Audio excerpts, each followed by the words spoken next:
के गलिया से कतम माई तोहर पान से रिकॉर्डिंग वाली देवी म्यूजिक सोनिया के गलिया से कतम माई तोहर पान से आई तो बराती राती मरब हम जान से आई तो बराती राती मरब हम जान से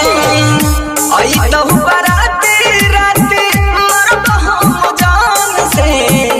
सोनिया के गलिया से कतम मम्मी तोहर पान से सोनिया के गलिया से कतम माई तोहर पान से मौत के खबरिया नहीं हमर सुनल जाई त कान से मौत के खबरिया नहीं हमर सुनल जाई त कान से सोनिया के गलिया से कतम मम्मी तोहर पान से सोनिया के गलिया से कतम माई तोहर पान से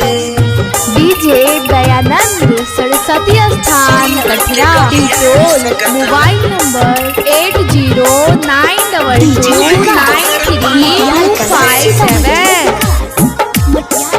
सोनिया के गलिया से कतम माई तोहर पान से खुशी के माहौल छौ या बेलगल हित गे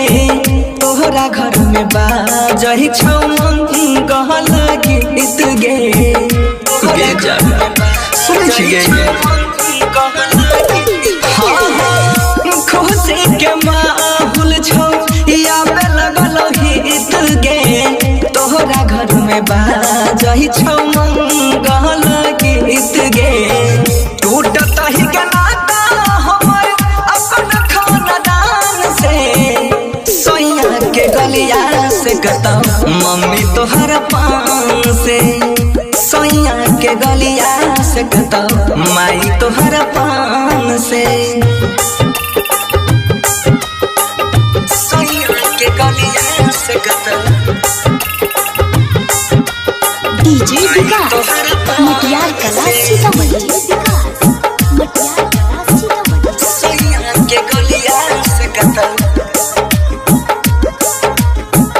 माई तोहर पान से तू भूल जाई भी सोना हम ना भूलइबो महगला के बाद तोहरा सपनों में जाइबो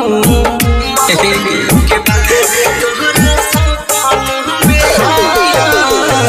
भूल जाई भी तू गे सोना हम ना भूलइबो महगला के बाद तोहरा सपनों में जाइबो बनस के बिसार देवी अहब तू बिहान से सोनिया के गलिया से कतम माई तोहर पान से सोनिया के गलिया से कतम मम्मी तोहर पान से।